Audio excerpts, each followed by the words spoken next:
Starting at number 1, we have Hi-Fi Rush, Tango Gameworks' surprise rhythm action game that delivered one of the most innovative and joyful experiences in recent years, despite commercial disappointment. This game seamlessly blends Devil May Cry-style combat with rhythm mechanics, where every action syncs perfectly to the soundtrack, creating a uniquely satisfying flow state when you nail combos. The cel-shaded art style bursts with personality and vibrant colors that make every environment pop with visual clarity, even during chaotic encounters with multiple enemies. Combat feels incredibly responsive, with tight controls that reward timing your attacks to the beat, while encouraging experimentation with different combos and partner assists. The soundtrack features licensed tracks from major artists, alongside original compositions that perfectly complement the game's energetic tone and aesthetic. Boss battles are spectacular showpieces that transform into full-blown musical performances, where environmental elements and enemy attacks pulse in rhythm with the music. The story follows Chai, a wannabe rock star with endearing charm who gets caught up in corporate conspiracy involving evil robots and rogue AI systems. Despite launching as a shadow drop on Game Pass and receiving universal critical acclaim, the game failed to generate significant sales revenue, leading to the unfortunate closure of Tango Gameworks before being recently saved. Moving to number 2 is Immortals of Aveum, Ascendant Studios' ambitious magic-based first-person shooter that brought fresh ideas to the genre but struggled to find its audience.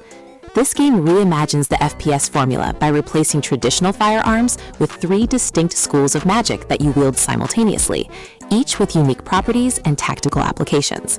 Combat encounters demand strategic thinking as you switch between red force magic for close-range devastation, blue precision magic for distant targets, and green control magic for crowd management and shields. The spellcrafting system lets you customize loadouts extensively through sigils and artifacts that fundamentally alter how abilities behave and synergize with your playstyle. Visual design showcases stunning environments, ranging from floating crystalline cities to corrupted wastelands, with Unreal Engine 5 delivering impressive graphical fidelity and performance. The narrative follows Jack, a street thief who discovers latent magical abilities and gets thrust into a war between kingdoms vying for control of magical ley lines. Unfortunately, the game launched at full AAA pricing during a crowded release window and suffered from high system requirements that limited its potential player base. Despite innovative combat mechanics and solid production values, poor timing and market positioning resulted in disappointing sales figures. At number 3 sits Lies of P, NeoWiz's dark Pinocchio-inspired Souls-like that proved Korean developers could craft exceptional entries in the notoriously difficult genre. This game takes the familiar formula established by From Software and adds its own identity through weapon assembly mechanics that let you combine blade and handle components for unique movesets. Combat feels deliberately paced, with emphasis on perfect guard timing that lets you deflect enemy attacks for devastating counters, rather than relying purely on dodge rolling. The Belle Epoque setting of Krat City creates a hauntingly beautiful backdrop of ornate architecture, corrupted by mechanical puppets and biological horrors that have overrun the streets. Boss encounters are brutally challenging, with multi-phase fights that demand pattern recognition and adaptability as enemies shift tactics and introduce new attack combinations. The lying system adds moral complexity, where choosing between truth and deception affects story outcomes and character development in meaningful ways throughout your journey. Environmental storytelling reveals the tragedy that befell Krat through item descriptions, NPC dialogue, and visual details scattered throughout interconnected level design. Despite receiving excellent reviews praising its combat refinement and atmospheric world building, the game launched in a saturated Souls-like market and struggled to stand out commercially against established franchises and indie darlings. Number 4 brings us Ghostwire Tokyo, Tango Gameworks' supernatural action-adventure that offered a strikingly unique vision of Tokyo emptied of its population by paranormal forces. This game combines first-person exploration with elemental combat using hand gestures called ethereal weaving to battle malevolent spirits haunting the deserted cityscape. The representation of Tokyo feels authentic and detailed, with recognizable landmarks and neighborhoods meticulously recreated, then twisted by supernatural phenomena, creating eerie juxtaposition between familiar and otherworldly. Combat revolves around charging elemental attacks through wind, fire, and water karate, while dodging spectral enemies that range from faceless salarymen to grotesque umbrella yokai. Exploration rewards curiosity, with collectibles revealing Japanese folklore, side missions involving restless spirits, and secrets hidden throughout vertical environments, encouraging rooftop traversal. The story follows Akito, who shares his body with a spirit detective named KK as they investigate the disappearance and work to save Akito's hospitalized sister.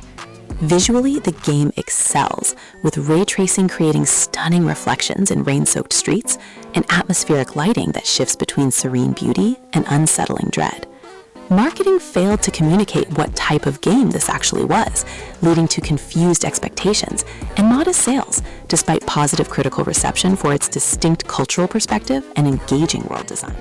Coming in at number 5 is Evil West, Flying Wild Hog's vampire hunting action game that delivered satisfying third-person combat but failed to capture mainstream attention during its release window. This game blends Wild West aesthetics with gothic horror, creating a unique setting where gunslinging cowboys face supernatural threats using both firearms and electrified gauntlets. Combat emphasizes aggressive melee brawling with a satisfying feedback loop, where punching vampires with electrified fists feels visceral and impactful through excellent animation work. The skill tree offers meaningful progression, with upgrades that unlock devastating combo finishers, new weapon types, and enhanced abilities for both solo play and cooperative missions. Level design provides linear but well-paced encounters, mixing environmental hazards like explosive barrels with enemy varieties that force you to adapt tactics, from shielded brutes to agile ranged attackers. Boss fights present memorable challenges against towering monstrosities and corrupted humans, with attack patterns that test your mastery of combat mechanics and resource management. The story follows Jesse Rentier, a member of a secret vampire hunting institute, as he battles an invasion threatening to plunge America into darkness and chaos. Despite solid gameplay fundamentals and smooth cooperative implementation, the game launched with minimal marketing during a packed release season, resulting in poor visibility and underwhelming commercial performance that disappointed its passionate development team. At number 6 stands Atomic Heart, Mundfish's retro-futuristic shooter set in an alternate Soviet Union where advanced robotics have turned against humanity in spectacular fashion. This game presents a visually arresting world of Soviet-era technology pushed to impossible extremes, with flying cities, household robots, and biomechanical horrors roaming pristine facilities. Combat blends frantic gunplay with melee weapons and elemental glove powers that let you freeze enemies solid, electrocute robot swarms, or telekinetically manipulate objects as improvised weapons. The art direction deserves special mention, with gorgeous environments mixing propaganda aesthetics, brutalist architecture, and sleek futurism, creating a cohesive visual identity unlike anything else. Resource management adds tension, as ammunition scarcity forces careful decision-making about when to fight versus when to sneak past enemies, conserving precious supplies. The crafting system lets you upgrade weapons and abilities at refrigerator safe rooms that also serve as save points scattered throughout the interconnected facility complex. Controversy surrounding the game's Russian development during geopolitical tensions, combined with mixed reception towards its storytelling and protagonist's abrasive personality, dampened commercial success. Technical issues at launch, including performance problems and frustrating enemy respawn mechanics, further hurt word-of-mouth recommendations, despite subsequent patches addressing many concerns and improving the overall experience significantly. Number 7 presents Titanfall 2, Respawn Entertainment's masterful shooter that has become legendary for its excellent campaign, despite catastrophic release timing that doomed its sales potential. This game perfected movement-based FPS gameplay with wall running, sliding, and grappling mechanics that make traversal feel exhilarating, whether you're piloting agile pilots or commanding massive titans. This single-player campaign stands as one of the best in shooter history, with creative level design, including the time travel mission, Effect and Cause, that remains endlessly praised.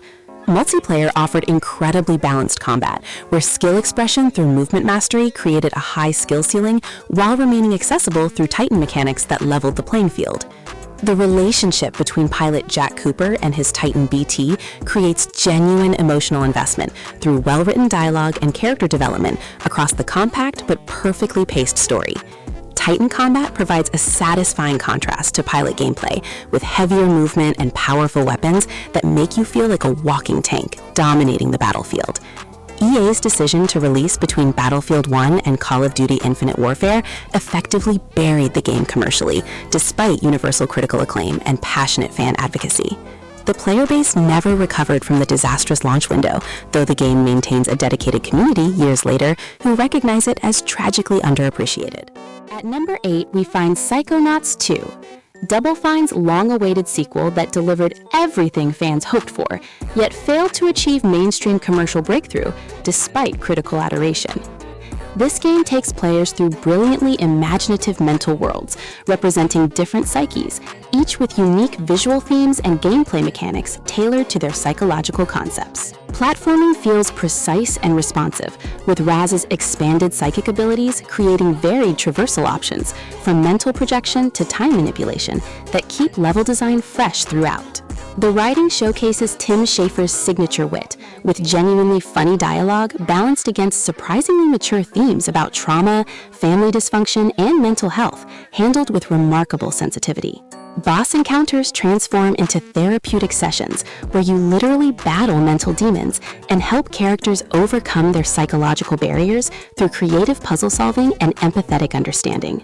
Visual design bursts with creativity, presenting abstract concepts through memorable imagery, like a cooking show representing anxiety or a music festival symbolizing fractured identity. The game spent over a decade in development hell before finally releasing, thanks to crowdfunding and Microsoft acquisition, ensuring completion despite commercial uncertainty. Despite launching on Game Pass day one and receiving overwhelming critical praise, including multiple Game of the Year nominations, sales figures disappointed relative to the game's quality and development investment required. Number 9 delivers Alan Wake 2. Remedy Entertainment's survival horror masterpiece that pushed creative boundaries, but struggled commercially due to Epic Games Store exclusivity and lack of physical release. This game perfects Remedy's reality-bending storytelling through dual protagonists whose narratives interweave across different dimensions of reality, with mind-bending plot developments and metatextual commentary. The shift to survival horror creates genuine tension, with limited ammunition, terrifying enemies emerging from darkness, and oppressive atmosphere that makes every encounter feel dangerous and consequential. Visual presentation is absolutely stunning, with photorealistic graphics, incredible facial animation, and atmospheric lighting that creates some of the most beautiful and unsettling environments in modern gaming. The Dark Place sections represent the peak of surreal horror design, where reality breaks down into impossible geometry and nightmarish imagery that would make David Lynch proud. Combat against the Taken requires strategic use of light sources to strip away darkness before bullets can harm them, adding tactical depth to firefights. Musical sequences transform into full production numbers that serve narrative purposes while showcasing Remedy's commitment to experimental storytelling techniques that elevate games as artistic medium. Platform limitations on Epic Games Store, combined with digital-only distribution, significantly limited the potential audience, despite universal critical acclaim recognizing it as one of 2023's finest achievements in interactive entertainment. Rounding out our list at number 10 is Prey, Arcane Studios' immersive sim that reimagined the franchise as a thoughtful sci-fi thriller, echoing System Shock, but failed to find commercial success. This game drops you aboard Talos 1 space station, where shape-shifting aliens called Typhon have killed the crew, leaving you to survive using environmental storytelling and emergent gameplay systems.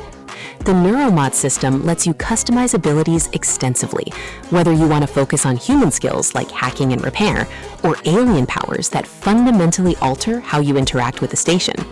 Combat encourages creative problem solving, where you might use the glue cannon to freeze enemies, mimic objects to access restricted areas, or hack turrets to fight for you. Level design is exceptional, with Talos 1 feeling like a real functional space station where all areas connect logically and exploration reveals environmental narratives about the crew's final moments. The game respects player intelligence by refusing to hold your hand with constant objective markers, instead trusting you to read terminals and piece together information independently. Multiple endings reflect your choices throughout, including whether you installed alien neuromods and how you treated surviving humans, creating moral weight to gameplay decisions. Marketing failed to convey what made the game special, leading to consumer confusion and poor sales, despite being recognized as one of the generation's best immersive sims by those who actually played it.